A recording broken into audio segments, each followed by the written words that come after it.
korang suka dengan filem thriller yang buat otak korang berpusing macam Trisham, korang wajib tengok filem ni. Tajuk dia S.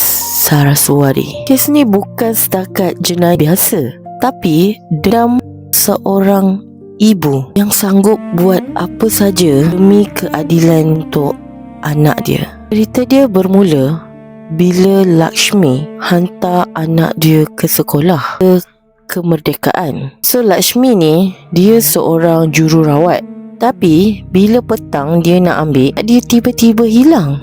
Pihak sekolah pula boleh kata nama anak dia pernah wujud pun kat sekolah tu. Polis tak nak layan sebab tak ada bukti. Sampailah Lakshmi 3 orang kenamaan pada hari tu.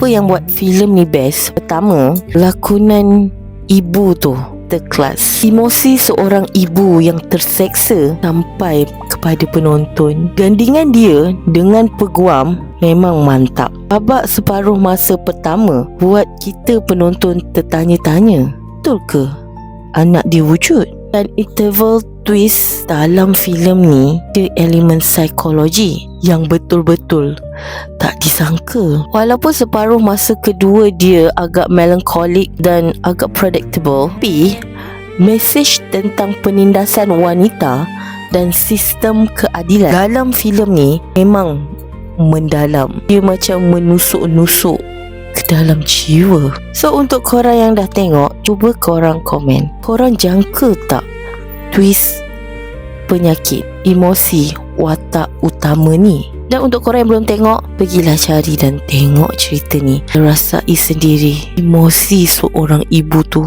Okay, untuk korang jangan lupa untuk like, share, save video ni. Dan untuk korang yang belum follow, janganlah lupa untuk follow. Bye korang.